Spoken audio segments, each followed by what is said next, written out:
ઈ તુમારે સુફલ મનોરથ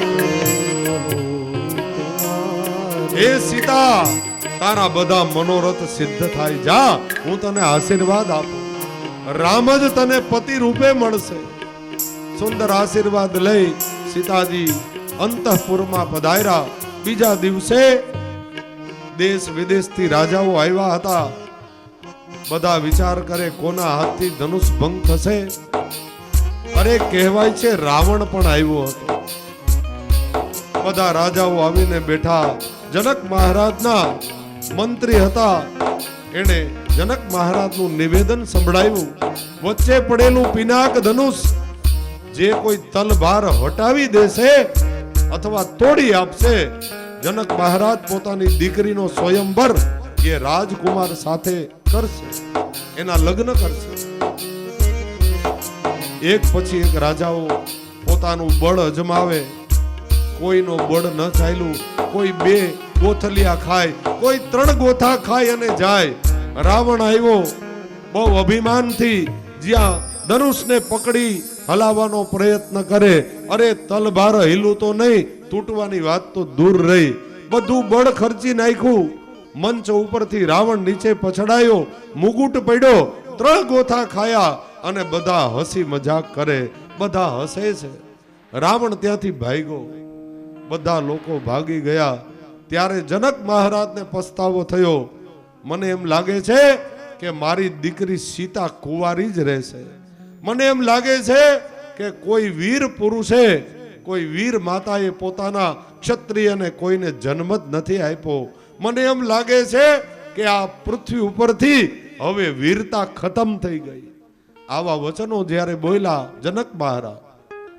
રામ તો મર્યાદા પુરુષોત્તમ છે કઈ ન બોલ્યા પણ લક્ષ્મણથી ન રહેવાનું ઊભા થઈ અને જનક મહારાજને કહ્યું મહારાજ સાવધાન જ્યાં રઘુકુલના બાળકો બેઠા હોય ને ત્યાં આવી અભદ્ર ભાષાનો ઉપયોગ ન કરાય તમે કહ્યું કે કોઈ વીરને એની માએ જન્મ નથી આપ્યો તમે એમ કહો છો કે ક્ષત્રિયોની વીરતા પાતાળમાં વહી ગઈ રઘુકુલના બાળકો બેઠા હોય ને ન બોલાય આવું મહારાજ એ તો મારા મોટા ભાઈ રામની મને આજ્ઞા નથી નહીતર જો મારા પ્રભુ મને આજ્ઞા આપે તો આખી પૃથ્વીના ગોળાને મારા જમણા ખભા ઉપર પધરાવી તમે કહો એટલા યોજન દૂર જઈ માટીનો ઘડો ફોડે એમ પૃથ્વીના ટુકડે ટુકડા કરી નાખું મહારાજ અને જો આમ ન કરું તો મારા રામના મને દુહાઈ છે મારા રામના મને સોગંદ છે તમે કહો છો કે વીરતા પાતાળમાં ગઈ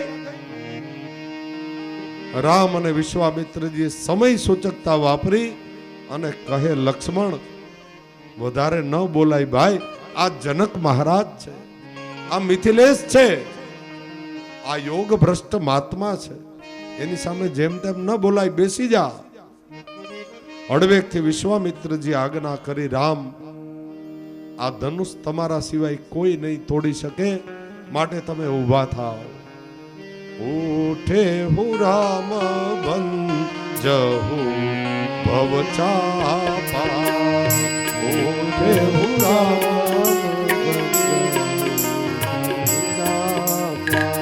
મીટ હિતાત જનક પરિતાપા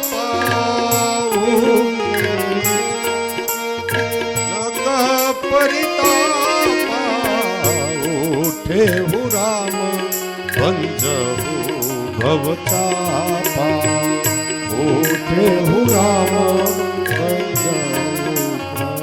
હે રામ હે તાત ઉભા થાઓ પૂર્વ દિશામાંથી જેમ સૂર્ય ઉદિત થાય અને બધે જ રોશની ફેલાય એમ રામ ઉભા થયા વિશ્વામિત્રજીના ચરણમાં દંડવત કર્યા જનક મહારાજને પ્રણામ કર્યા સભાસદોને પ્રણામ કરી પોતાના મંચ ઉપરથી નીચે ઉતરી ધનુષ્ય જ્યાં પધરાવ્યું હતું 7 પગથિયા હતા કહો કે સપ્તપદીનો વિધિ રામે પૂરો કર્યો 7 પગથિયા ચડી મંચ ઉપર આવી ભગવાન ભોળાનાથને વંદન કર્યા કે તમારા ધનુષને તોડવાની હું હરકત કરું છું બાબા મને ક્ષમા કરજો કારણ કે આ ધનુષ શિવનું હતું કહેવાય છે કે 10,000 હાથીઓથી આ ધનુષને ખેંચાવવામાં આવ્યું હતું.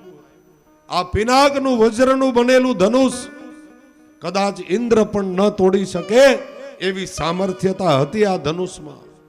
રામ 1 2 3 4 પ્રદક્ષિણા કરી અને હવે ધીરે ધીરે જમણા ચરણથી ધનુષના એક છેડાને દબાવ્યો અને ધનુષ એની મેળાએ ઊંચું થયું.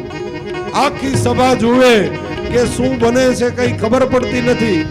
પોતે જમણો હાથ લંબાવ્યો, ધનુષને નમાવ્યું અને એની દોરી એટલે પ્રત્યંચાને જ્યાં ચડાવવા જાય ધનુષ થોડું વધારે નમ્યું અને એ જ વખતે ભયંકર કડાકો થયો અને એટલો મોટો વીજળીનો ચમકારો થયો કે બધાની આંખ અંજાઈ ગઈ, આંખ બંધ થઈ ગઈ.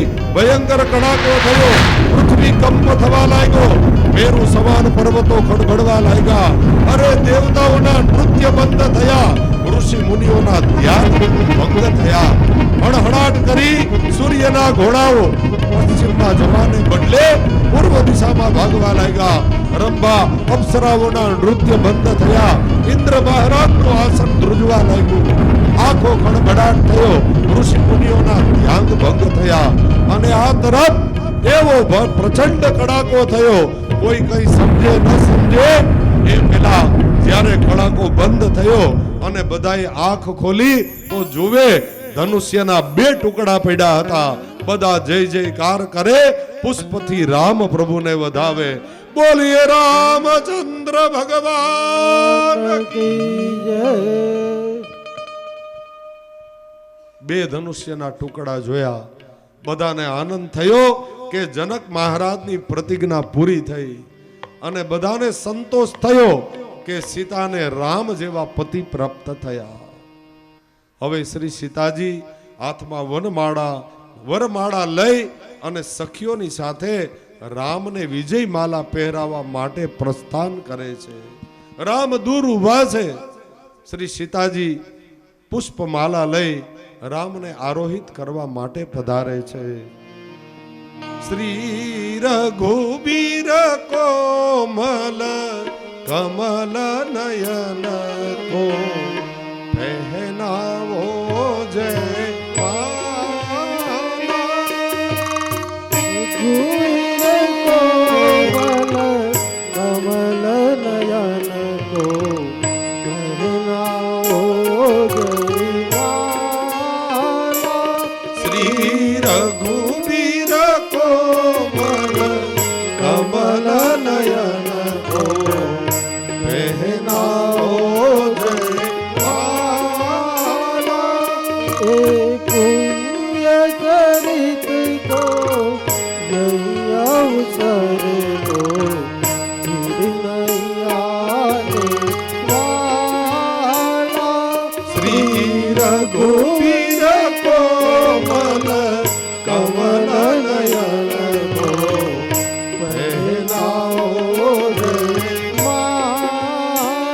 સીતાજી વરમાળા લઈને આવ્યા. રામ અને સીતાનું વરણ થયું. પછી તો કંકોત્રીઓ લખાણી અયોધ્યાથી જાન આવી. 3 મહારાણીઓ અયોધ્યા રોકાણા અને રામના અને 4 ભાઈઓના સુંદર વિવાહ થયા. આ કથા તો બહુ લાંબી છે ભાઈ, 9 દિવસ કરું તોય પૂરી ન થાય. આ તો આપણી પાસે સમય હતો એટલે રામચરિત માનસનું સુંદર આપણે દર્શન કરતા હતા. મારી મતિ અનુસાર બહુ રામાયણનું જ્ઞાન નથી મને, હું તો ભાગવતનો વક્તા છું, પણ થોડો સ્પર્શ કરું છું રામાયણનો મારી મતિ અનુસાર. કાંઈ ભૂલચૂક હોય તો ક્ષમા કરજો, પણ બસ આનંદ માટે 1 કલાકનો સમય હતો. તો પ્રભુ રામના વિવાહ થયા. એક મત પ્રમાણે 6.5 મહિના પ્રભુ રામની જાન ડોકાણી અને લગ્ન થયા. 4 ભાઈઓને જનક મહારાજે વિદાય આપી અને બધા જાનૈયાઓ સહિત પ્રભુ રામ હવે અયોધ્યામાં બિરાજે છે. અને એ રામને આપણે વનમાં નથી મોકલવા. પ્રભુ ભલે અયોધ્યામાં બિરાજે અને આનંદ કરે. આ મારી મતિ અનુસાર રામચરિત માનસની કથાને અહીંયા વિરામ આપી, સૂર્યવંશના પ્રતાપી રાજાઓની કથા એને વિરામ આપી અને હવે સુખદેવજી મહારાજ જે વંશમાં પ્રભુ નંદ નંદન નિકુંજ નાયક બાલકૃષ્ણ પ્રભુ પ્રગટ થવાના છે, એ વંશના વંશાવલીની મહાત્મા કથા કહે છે. એ ચંદ્ર વંશમાં પ્રભુ પ્રગટ થયા હતા. ચંદ્ર વંશના પણ સુંદર પ્રતાપી રાજાઓ થયા. એમાં પ્રથમ રાજાઓ કોણ થયા તો મહાત્મા એનું વર્ણન કરે છે. પ્રથમ સૂર્યવંશની અંદર સૂર્યવંશ પૂરો કરી ચંદ્રવંશની અંદર મહાન પ્રતાપી રાજાઓ થયા. અને એમાં પ્રથમ તો આ 9મ સ્કંદના ઉત્તરાર્ધની મહાત્મા કથા કહે છે કે ચંદ્રવંશની અંદર બ્રહ્મા થયા. મૂળ પુરુષ બ્રહ્માથી આગળ વંશ ચાલ્યો તો બ્રહ્માના વંશમાં ચંદ્ર થયા. ચંદ્રના વંશની અંદર બૃહસ્પતિ, એની રાણી તારાનું ચંદ્ર દ્વારા હરણ થયું હતું. શિવની આજ્ઞાથી એ યુદ્ધ અટક્યું હતું. તેમણે ચંદ્રને પિતા તરીકે સ્વીકાર્યા હતા. એમના પુત્રનું નામ બુધ થયું હતું. અને એ બુધનું લગ્ન ઈલાની સાથે કરવામાં આવ્યું હતું. તેમાંથી એ પુરુરવા નામે એક પુત્ર પ્રગટ થયો.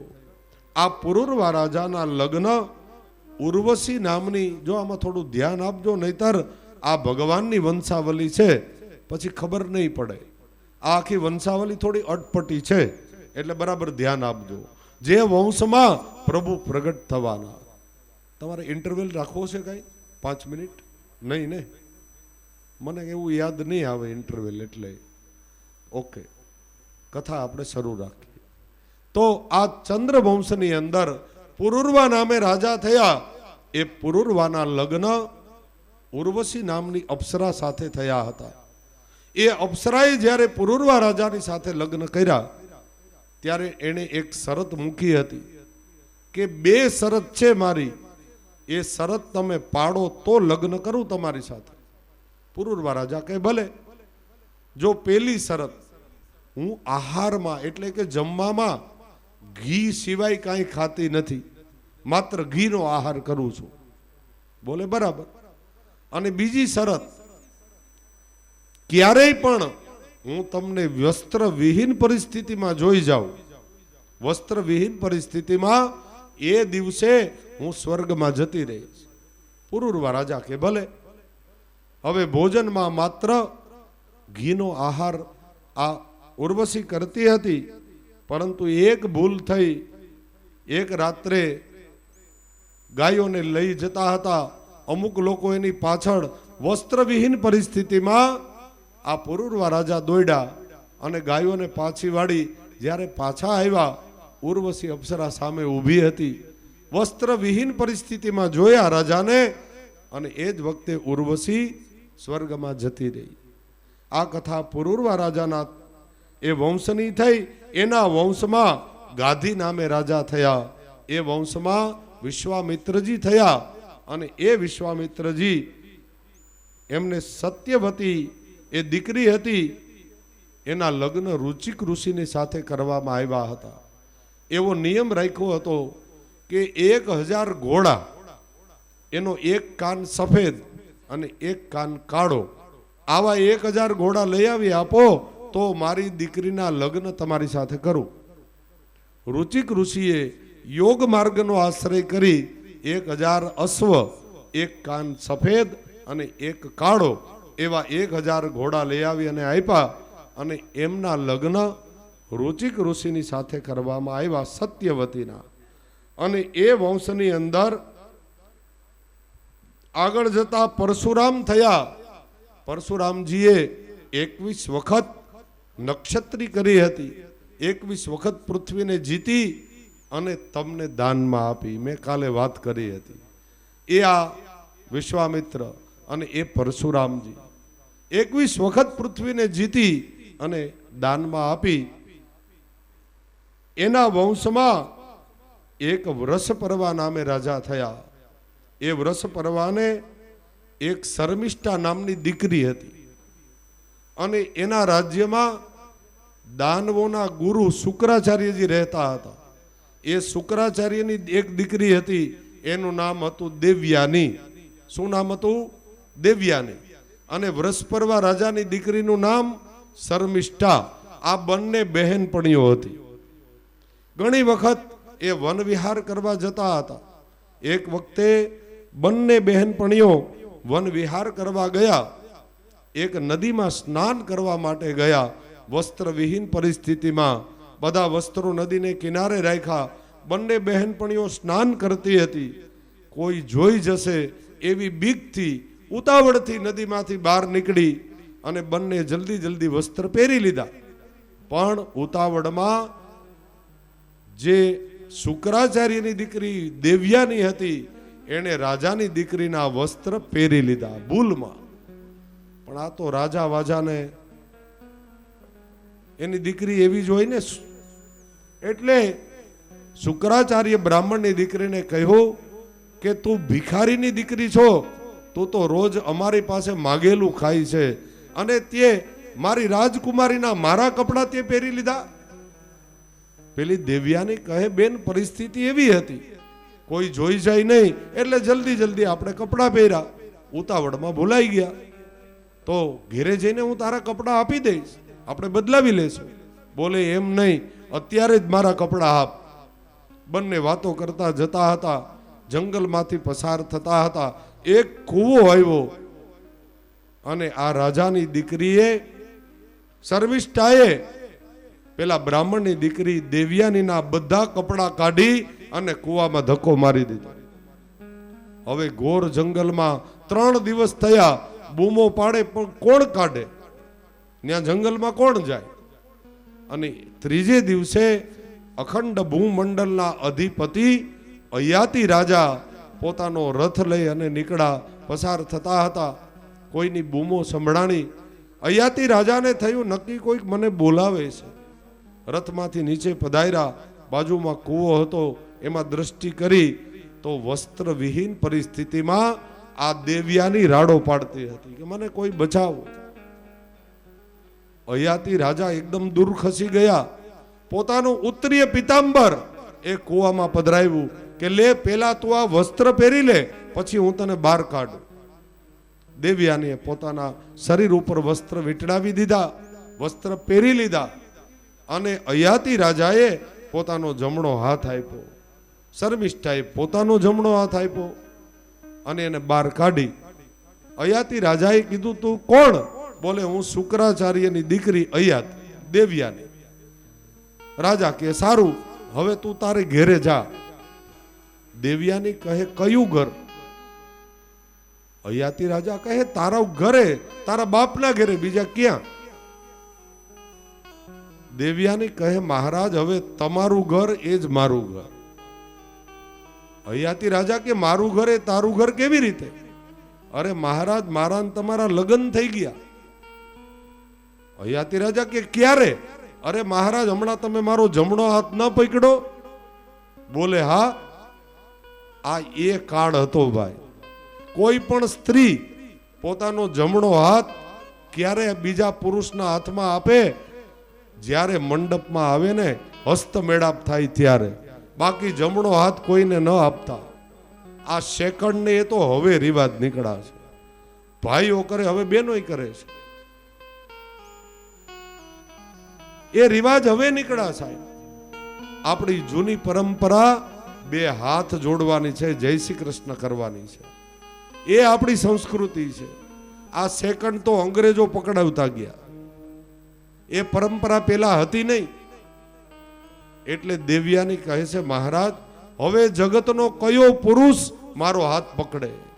હવે કોઈ ન પકડે. મારા તમારી સાથે લગ્ન થયા, તમે મારો જમણો હાથ પકડો ને, હવે તમે જ મારા પતિ. અયાતિ રાજા કહે પણ તને કઈ અકલ છે? તું બ્રાહ્મણની દીકરી, હું ક્ષત્રિય, તારા મારા લગ્ન થોડા થાય? તારી સાથે હું લગ્ન ન કરું. દેવયાનીએ કહ્યું મહારાજ તમે મારી વાત સાંભળો. મારા પિતા પાસે મૃત સંજીવની વિદ્યા છે, શુક્રાચાર્યજી પાસે. બોલે બરાબર. એટલે બૃહસ્પતિ, દેવતાઓના ગુરુ બૃહસ્પતિ, એનો દીકરો કચ્છ એ અમારા ઘરે થોડો સમય રોકાયો હતો. આ મૃત સંજીવની વિદ્યા ભણવા આવ્યો હતો કચ્છ. હવે કચ્છમાં મને મોહ થયો હતો, કારણ કે એ બ્રાહ્મણ, અમે બ્રાહ્મણ, મારે એની સાથે લગ્ન કરવા હતા. એટલે મેં કચ્છને કીધું કે તું મારી સાથે લગ્ન કર. પણ બૃહસ્પતિના દીકરા કચ્છે મને ના પાડી કે તું મારા ગુરુની દીકરી થા, કારણ કે મૃત સંજીવની વિદ્યા તારા બાપ પાસેથી હું ભણ્યો, એટલે તારો બાપ મારો ગુરુ કહેવાય, ગુરુની દીકરી બેન કહેવાય. એની સાથે લગ્ન ન થાય, લગ્ન કરું તો હું નરકનો અધિકારી થાવ. દેવ્યાની કે તો હું તને શ્રાપ આપું. બોલે શ્રાપ તારે જે દેવો હોય તે દે, પણ હું તારી સાથે લગ્ન નહીં કરું. દેવ્યાની એને શ્રાપ આપ્યો કચ્છને કે જા, અંતના સમયે તું બધી વિદ્યા ભૂલી જાય. કચ્છ કે કાંઈ વાંધો નહીં, એ શ્રાપ મને મંજૂર છે, પણ નરક મંજૂર નથી, હું નરકનો અધિકારી થાવ. મહારાજ એટલે એ કચ્છે મને સામો શ્રાપ આપ્યો કે તું મને શ્રાપ આપે તો હું તને શ્રાપ આપું. જા, કોઈ બ્રાહ્મણનો દીકરો તારો હાથ નહીં પકડે, તારા લગ્ન કોઈ ક્ષત્રિય સાથે થશે. આ એ શ્રાપ છે મહારાજ, અને એમાં તમે મારો જમણો હાથ પકડો. હવે તમે મારી સાથે લગ્ન કરો. અયાતિ રાજા કહે ભલે. એ દેવ્યાની અને અયાતિ રાજાના લગ્ન થયા, અને એની સાથે પેલા વૃષપર્વા રાજાની દીકરી એમની બહેનપણી એની સાથે ગઈ, એની દાસી તરીકે. આ વંશ આખો એનો મંડાળ જો અહીંથી થાય છે, પ્રભુ કયા વંશમાં પ્રગટ થયા. એ અયાતિના વંશમાં આ બંને, એક તો દાસી તરીકે આવી વૃષપર્વાની દીકરી, અને આ શુક્રાચાર્યની દીકરી દેવ્યાની, બંનેથી એક એક દીકરા થયા અયાતિ રાજા. એક થયો યદુ અને એક થયો પુરુ રાજા. આ બે પુત્ર થયા. અયાતિ રાજાની જ્યારે વૃદ્ધાવસ્થા આવી ત્યારે બંને દીકરાઓને પૂછ્યું, પેલા યદુ રાજાને પૂછ્યું કે બેટા, હજી હું વૃદ્ધ થયો છું, પણ મારા મનની કામનાઓ હજી શાંત નથી થઈ, તું તારી યુવાની મને આપ, હજી મારી ઈચ્છા છે આ સંસારના ભોગમાં. યદુ રાજાએ ના પાડી દીધી. પિતાજી હવે ભજન કરો, અને હવે તમારો અંતિમ સમય છે, ભગવાનને ભજી લ્યો. માયના નહીં અયાતિ રાજા. એટલે એણે પુરુ રાજાને કીધું બેટા તું તારી યુવાની આપ. તો પુરુ રાજાએ એની યુવાની આપી. યદુ રાજાએ યુવાની શું કામ ન આપી? એને ખબર હતી કે હું જે યુવાની આપું એનો ઉપયોગ મારી મા ઉપર થવાનો, તો એનો મને કેટલો અપરાધ લાગે. આ બહુ સૂક્ષ્મ વાતો છે, બહુ સાંભળવા જેવી છે. મહાભારતનું યુદ્ધ કેમ થયું એના પાયા જો અહીંયા છે સાહેબ, એનું પાયો અહીંયા છે. જે કુરુ વંશીઓ થયા ને એ બધા આ કુરુ રાજાના સંતાનો, પાંડવો ને કૌરવો, એમાં કે હારાવાટ નથી થઈ. એ મહાભારતના પાયા અહીંથી નખાણા હતા. આ વાત બરાબર સમજવા જેવી છે. અને યદુકુળમાં પ્રભુ પ્રગટ થયા. શું કામ? એના પિતાને એને ના પાડી દીધી કે મારી યુવાની હું તમને નહીં આપું. એ ચારિત્રવાન કુળ થયું, એટલે એમાં પ્રભુ પધાર્યા, અને વાં મહાભારતના યુદ્ધ થયા. બસ આટલો તફાવત છે. યદુ અને પુરુ એક જ બાપના બે દીકરા, બંનેમાં આટલો તફાવત. અને એ યદુ વંશમાં હવે સાક્ષાત પ્રભુ પ્રગટ થવાના. અહીંયા મથુરા રાજ્ય હતું. મથુરા ઉપર એક કંસ રાજાનું રાજ્ય હતું. એમના પિતા ઉગ્રસેન મહારાજ, અને એ ઉગ્રસેનના એક ભાઈ હતા, એનું નામ હતું દેવક રાજા. એ દેવક રાજાની દીકરી હતી દેવકી. કંસના કાકાની દીકરી દેવકી હતી. જો દેવકીજી કંસના સગા બેન નથી હો, એના કાકાના દીકરી છે. કંસને કોઈ બેન જ હતા નહીં, પણ પોતાને બેન એકે હતા નહીં ને, એટલે દેવકીજીને સગા બેનથી વધારે રાખતા હતા. અને અહીંયા યદુકુળમાં એક વસુદેવજી પ્રગટ થયા હતા. એ વસુદેવજી એના ખંડિયા રાજા હતા. કંસના બાજુના પ્રદેશમાં રહેતા હતા. એ વસુદેવજીની સાથે દેવકીજીનો સંબંધ કર્યો હતો કંસરાય. જો દેવકીજીના લગ્ન થયા ને ત્યાં સુધી તો કંસ સારો જ હતો, ખરાબ નહોતો. પોતાની સગી બેન કરતા દેવકીજીને વધારે પ્રેમ કરતો હતો. અને એટલો બધો દેવકીજીના લગ્ન કરાવ્યા વસુદેવની સાથે. સુંદર જાન આવી, મંડપો રોપાયા, બ્રાહ્મણો મંત્રોચ્ચાર કરે. સુંદર દેવકી અને વસુદેવના લગ્ન થયા. અને એટલો બધો દાયજો આપ્યો કે જગતમાં કોઈએ ન આપ્યો હોય. જ્યારે જાન વિદાય થતી હતી, કંસરાયે કહ્યું, ખબરદાર, મારા બેનનો રથ હું ખુદ ચલાવીશ. રથની ધુરા સંભાળી વરકન્યા રથના પાછળના બેઠકમાં બેઠા. અને રથ 2-5 કદમ જે આગળ ચાલે એ જ વખતે આકાશવાણી થઈ, હે મૂર્ખ કંસ, તું જેને રથને ચલાવે છે એ જ દેવકીનો 8મો ગર્ભ. એનાથી તારું મોત થશે, એ તારો ભયંકર શત્રુ થશે. વીજળીનો કડાકો થાય એમ હૃદયમાં કડાકો થયો. કંસરાયે આકાશવાણી સાંભળી, રથની ધુરા મૂકી, મ્યાન થયેલી તલવાર ખડક કાઢી અને જ્યાં દેવકીને મારવા જાય. વસુદેવજી પરમ જ્ઞાની હતા. વસુદેવજીએ કહ્યું, હ કંસ, આકાશવાણી તો અમે પણ સાંભળી છે. આ દેવકીનો 8મો ગર્ભ, એનાથી તારું મૃત્યુ થવાનું. પણ હજી 8મો ગર્ભ આવવા તો દે, હજી તો અમારા લગ્ન થયા. વસુદેવજીએ કહ્યું, કંસરાય, તમારા બેનની નાહકની શા માટે હત્યા કરો? એનું પાપ શા માટે લ્યો? હું તમને વચન આપું, અમારા જેટલા સંતાનો થશે ને એ બધા અમે તમને સોંપી દેશું. પછી તો કોઈ ભય નથી ને તમને? કંસરાય કહે, ભલે. વસુદેવ અને દેવકીને એક સાથે એક જ કારાગૃહમાં મજબૂત બેડીઓ બાંધી અને પૂરી દેવામાં આવ્યા. અને ધીરે ધીરે સમય પસાર થવા લાગ્યો. પેલું સંતાન થયું. દેવકી અને વસુદેવજી પ્રભુની પ્રાર્થના કરે કે કંસ આને મારે નહીં તો સારું. પણ જે બીક હતી એ જ થયું. કંસને સમાચાર મળ્યા, ખુલ્લું ખડગ લઈને આવ્યા, લાવ લાવ દેવકી તારું સંતાન. દેવકી કહે, ભાઈ, તને તો 8મા સંતાનથી ભય છે, આ તો પેલું છે. ભાણેજની હત્યા એ મહાહત્યા ગણાય. કંસ, તું શું કામ બાળ હત્યાનું પાપ લેશો?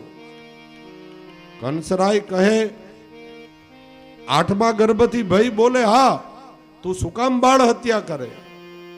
કંસ માની ગયો. બાળકને મૂકી અને અંતઃપુરમાં ગયો. અને એ જ વખતે નારદજી પધાર્યા. દેવતાઓએ મોકલા કે જાઓ નારદજી, આને બાળકની હત્યા ન કરી તો આનો પાપનો ઘડો કેમ ભરાશે? આપણે જલ્દી પ્રભુને પ્રગટ કરવા છે, આનો પાપનો ઘડો ભરાય એવું કરો. નારદજી આવીને કહ્યું, કંસ મહારાજ, પેલી આકાશવાણી થઈ હતી એનું શું થયું? બોલે, એ તો 8મા ગર્ભથી મને ડર છે. નારદજીએ 8 પાંખડી વાળું કમળ બતાવ્યું. કંસરાય, તમે એ કહો કે આમાં પેલી પાંખડી કઈ ને 8મી કઈ? કંસ કહે, અહીંથી ગણીએ તો આ પેલી અને 8મી, અહીંથી ગણીએ તો આ પેલી ને આ 8મી થાય. આ પેલી ને 8મી ને 8મી ને પેલી ચકડોળે ચડાવ્યા કંસને. કંસ કહે, તમે કહો ને શું કરીએ? જો મારી ફરજ હતી તને કહી દઉં, દેવતાઓનો કોઈ દી ભરોસો ન કરવો. એ 8મો પેલો ક્યારે થઈ જાય અને પેલો 8મો ક્યારે થઈ જાય કઈ નક્કી ન હોય. તારે જે કરવું હોય તે. કંસ કહે, તો આ બાળકને મારી નાખું? નારદજી કે, નારાયણ નારાયણ, હું શું કામ કહું તને કે મારી નાખ? તો અડધું પાપ મને લાગે. તારે હવે જે કરવું હોય તે કર, પણ દેવતાઓનો ભરોસો ન કરતો. કંસ પુનઃ પધાર્યા કારાગૃહમાં. દેવકીને કહે, લાવ તારો દીકરો. દેવકી કહે, હમણાં તો હજી સમજાવીને મોકલા. બોલે, મારે કાંઈ સમજવું નથી, લાવ. દેવતાઓનો મને ભરોસો નથી. પેલા જ બાળકને લઈ ગોળ ગોળ ચક્કર ફેરવી પથ્થર ઉપર પછાડી લોહીની ધારાઓ શરૂ થઈ અને પેલા જ બાળકને મૃત્યુનો દંડ આપી દીધો. આમ કરતા કરતા 6 બાળકોને કંસરાએ મારી નાખ્યા. વસુદેવ અને દેવકી રડે છે. 7મો ગર્ભ જ્યારે માતાના ગર્ભમાં આવ્યા, આ કોણ હતા? સાક્ષાત દાઉજી. શેષ અનંત ભગવાનનું તેજ હતું. એટલે મહામાયાને ભગવાને આદેશ કર્યો, તમે જાઓ અને દેવકીના ઉદરમાંથી એ શેષ અનંત ભગવાનના ગર્ભને લઈ અને વસુદેવજીના બીજા પત્ની હતા રોહિણી દેવી, એના ગર્ભમાં પ્રસ્થાપિત કરી અને એને તમે નંદગાંવ નંદ બાવાના ઘેરે પધરાઈ આવો. એ વસુદેવજીના મિત્ર છે ને ભરોસા પાત્ર છે. પાછળથી ત્યાં રોહિણી દેવી દ્વારા દાઉજીનો જન્મ થયો છે. ક્યાં? શ્રીમદ ગોકુલમાં. એ વાતની કોઈને ખબર નથી.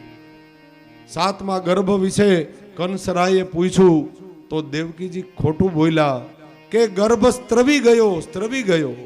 કંસને મૂર્ખ બનાવી દીધો. દાઉજી તો પહોંચી ગયા હતા શ્રીમદ ગોકુલ. અને હવે 8મા ગર્ભથી સાક્ષાત ભગવાન નારાયણ નિકુંજ નાયક પ્રભુ હવે પ્રગટ થવાના. હવે વસુદેવ અને દેવકીનું ભજન બળ પણ વધી ગયું.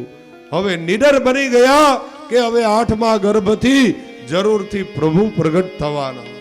આજે હવે આનંદ, આજ બધાને આનંદ વ્યાપ્ત થવા લાગ્યો, કારણ કે હવે પ્રભુ પ્રગટ થવાના. આખા મથુરા ખંડમાં આનંદ છવાવા લાગ્યો. શ્રીમદ ગોકુલ વ્રજમાં ભગવાને આજ્ઞા કરી બધા વ્રજ ભક્તોને કે જાઓ, હવે હું મથુરા ખંડમાં પ્રગટ થવાનો, તમે જાઓ વ્રજ ગોકુલમાં બધા જન્મ ધારણ કરો. ગચ્છ દેવી વ્રજમ ભદ્રે યશોદાનંદ દાયકા મહામાયા મુપાશ્રિતા. યોગ માયાનો આશ્રય કરી યોગ માયાને કહ્યું, દેવી તમે જાઓ, તમે નંદ બાવાના ઘેરે પ્રગટ થાવ અને હું મથુરામાં વસુદેવજીને ત્યાં પ્રગટ થાવ. તમે મારું કાર્ય કરશો ને, કળિયુગમાં હું ઘેરે ઘેરે તમારી આરતી ઉતરાવીશ. આ ભગવાનની નેમ હતી. હવે પ્રભુ પ્રગટ થવાની તૈયારી કરે છે. ધીરે ધીરે ધીરે મહિનાઓ શરૂ થયા. ધીરે ધીરે અષાઢ માસનો પ્રારંભ થયો.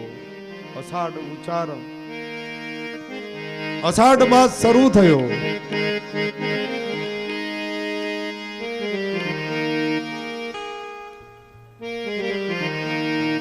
અષાઢ ઉચ્ચારણ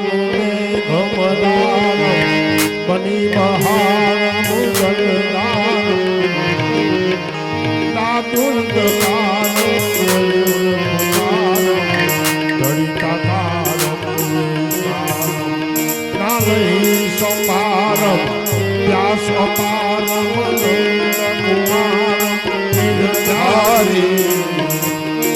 રાધે પ્યારી મેં બલિહારી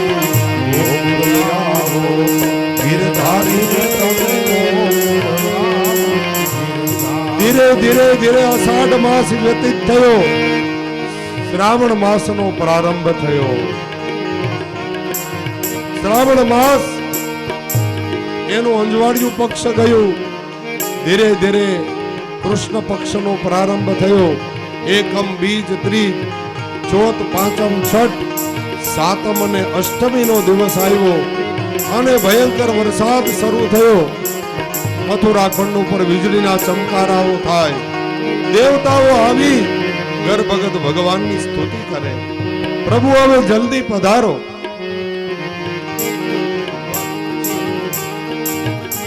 હજી વાર છે, હું કહું ને ત્યારે હજી વધાઈ કીર્તન બાકી છે. હજી તો પ્રભુ પ્રગટ નથી થયા. આટલા બધા ઉતાવળા છે તમારા પ્રભુ. અષ્ટમીની રાત્રે બરાબર 12 વાગે જેલમાં કારાગૃહમાં પ્રકાશ થયો. ચતુર્ભુજ રૂપે નારાયણ પ્રભુ પ્રગટ થયા. બોલીએ ચતુર્ભુજ નારાયણ ભગવાન કી. ચતુર્ભુજ રૂપે પ્રભુ પધાર્યા ધીરે ધીરે બાળ રૂપ થયું. વસુદેવજીને જે આજ્ઞા હતી એ પ્રમાણે આજ પ્રભુને ટોપલામાં પધરાવી અને યમુનાજીને પાર કરે છે. યમુનાજીને પ્રથમ ચરણ સ્પર્શે, દીકરીનો ચરણ પકડી જ્યાં મારવા જાય વીજળી જેવો કડાકો થયો અને જતા જતા કહેતી ગઈ, હે મૂર્ખ કંસ, તારો કાળ ક્યાંય બીજે પ્રગટી ચૂક્યો, તું શું મને મારવા? અહીંયા શ્રીમદ ગોકુલમાં સવારે વહેલી સવારે 4:30 વાગે બધાને સમાચાર મળ્યા કે પ્રભુ પ્રગટ થયા છે. નંદ મહોત્સવ આપણે મનાવવો છે, પણ એક વધાઈ કીર્તન બોલ્યા પછી આપણા પુષ્ટિ માર્ગની મર્યાદા છે. 4 વધાઈ કીર્તન બોલવી જોઈએ. સમયના અભાવે એક વધાઈ કીર્તન અહીંથી દિનેશભાઈ રજૂ કરે છે. ભાગ્ય સબન સે ન્યારો ભાગ્ય સબન સે ન્યારો જય હો. ભાગ્ય સબન સે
સારંગ કરો ને.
भयो जय कन्हैया लाल की નંદ ગયા આનંદ ભયો જય કનૈયા લાલ કી.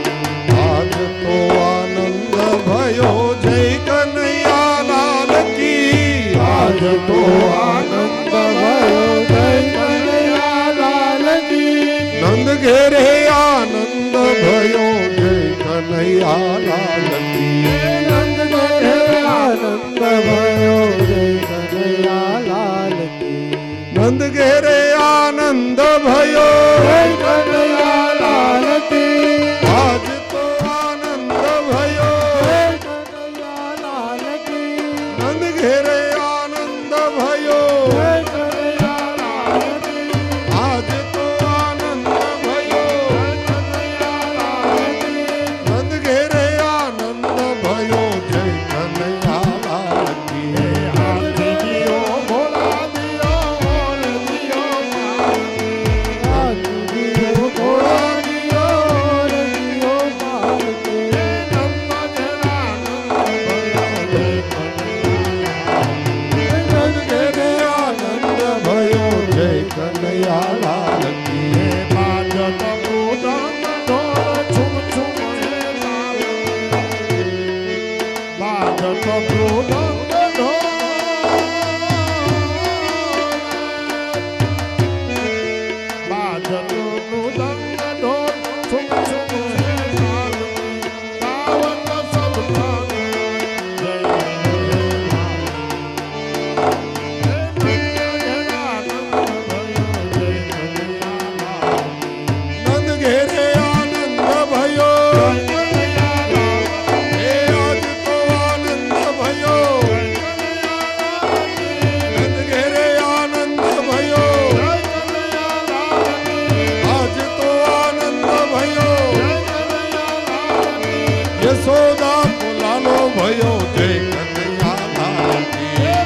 મહોત્સવ મનાવવાનો હોય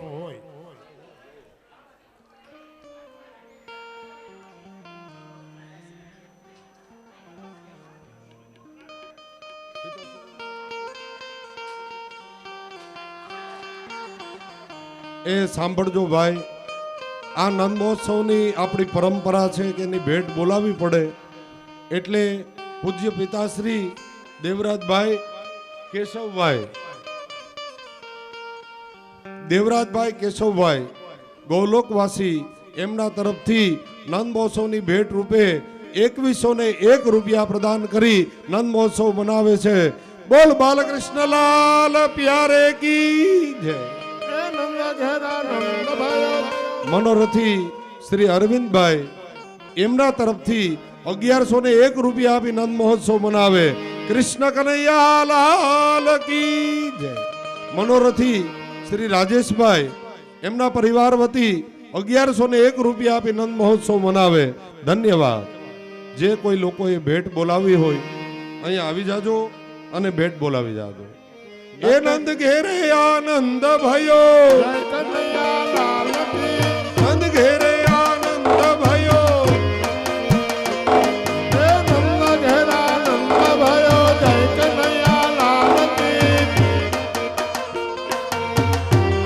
રવિકુમાર વાછાણી રવિભાઈ વાછાણી તરફથી 1101 રૂપિયા નંદ મહોત્સવની ભેટ મળે છે.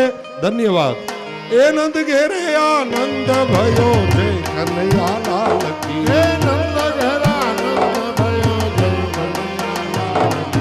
હરજી બાપાના દીકરા હરસુખભાઈ એમના તરફથી 501 રૂપિયા નંદ મહોત્સવની ભેટ મળે છે. ધન્યવાદ. નંદ ઘેરે આનંદ ભયો જય કનૈયા લાલ કી.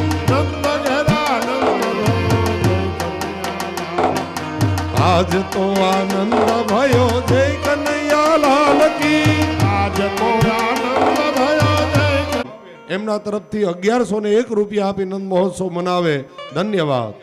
નંદ ઘેરે આનંદ ભયો જય કનૈયા લાલ કી. 1101 રૂપિયા 501 રૂપિયા આપી નંદ મહોત્સવ મનાવે. ધન્યવાદ.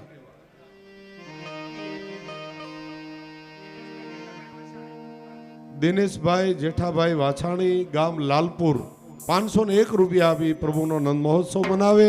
ધન્યવાદ. ડાયાભાઈ પોપટભાઈ દઢાણિયા 501 રૂપિયા આપી નંદ મહોત્સવ મનાવે. ધન્યવાદ.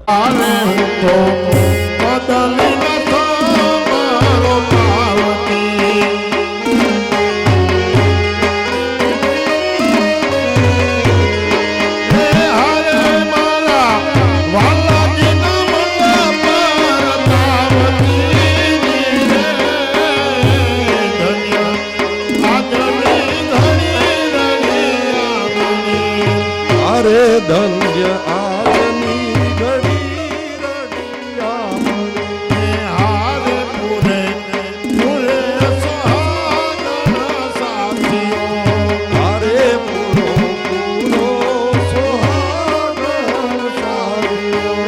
હારે જેમાં મલપતો આવે હરિયાળીઓ. જય હો. ધન્ય આજની ઘડી રડિયા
ધરસેંડા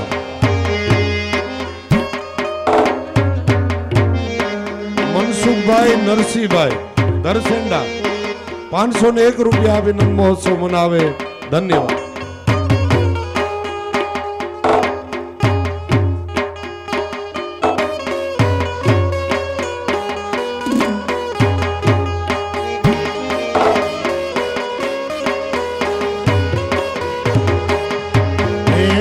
રે ગોકુળિયામાં નવરંગનો વાગે જો. આજ રે ગોકુળિયામાં નવરંગનો વાગે જો. એ શરણાયું વાગે રે નંદજીને એ શરણાયું વાગે રે નંદજીને આંગણે. એ કળશો ભરીને ઊભી વ્રતની નારદો.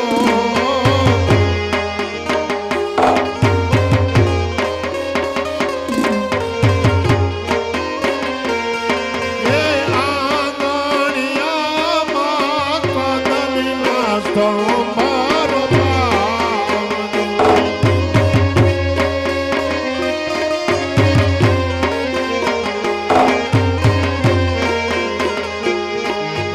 યા ચોક ઉભા જોને દેવી બાર દો.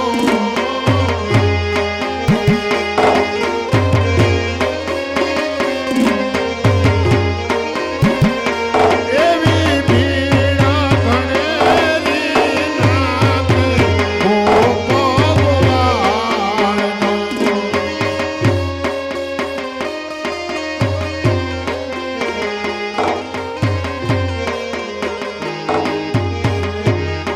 એવા સાથિયાને પૂરાવે નંદજીને આંગણે.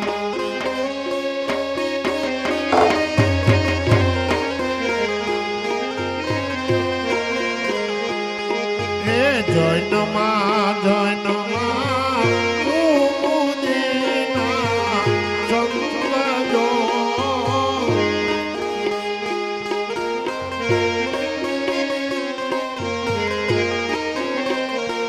એવા તોરણિયા બાંધારે નંદજીને આંગણે.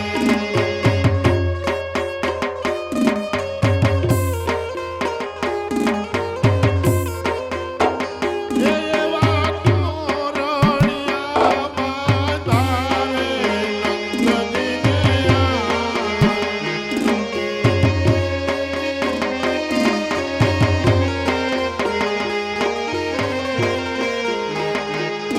એ કૃષ્ણ રમાડે છે રાત ગોપીઓ ઘેરી બની છે.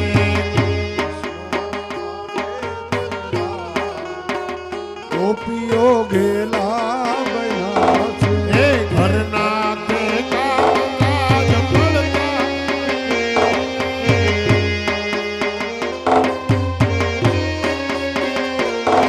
એ સુની ઓ બંસરીનું નામ ગોપીઓ ઘેલા.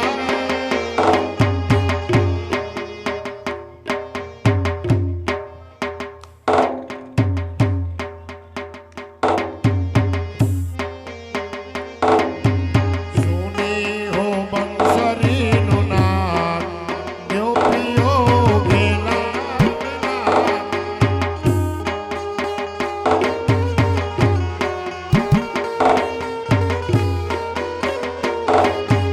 ઓડા આભૂષણ પ્રેમથી પહેર્યા. ભૂષણ પ્રેમથી પહેર્યા. નૂપુર ચડાવ્યા છે કાન ગોપીજન ઘેલા બન્યા છે. મોર ચડાવ્યા લલા. ગોપીઓ ઘેલા બન્યા છે. નૂપુર ચડાવ્યા છે કાન ગોપીજન ઘેલા બન્યા છે.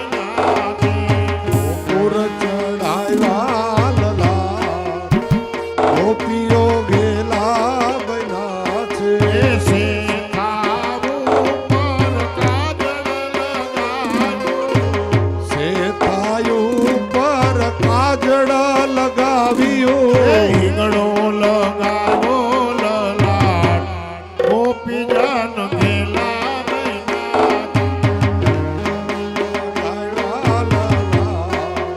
ગોપીઓ ગેલા બન્યા છે વૃંદા તે વનમાં રાસર ચોચે વૃંદા તે વનમાં રાસરચો છે વાલો રમાડે છે રાત ગોપીજન ગેલા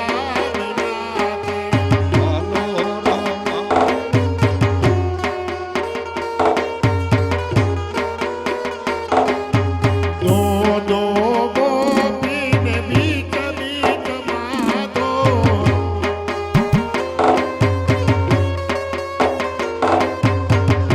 દો ગોપીને બીચ બીચમાં દીવાયા રવિકુમાર વાછાણી 1111 રૂપિયા આપી નંદ મહોત્સવ મનાવે છે ધન્યવાદ વાલો રમાડે છે રા ગોપીઓ ગેલા બન્યા છે દો દો ગોપીને બીચ બીચમાં દો ગો ગોપીને બીચ બીચમાં ધો નાચે છે દઈ દઈ કાલ ગોપીજન ગેલા નાચે છે દઈ દઈને કાલ ગોપીઓ ગેલા બન્યા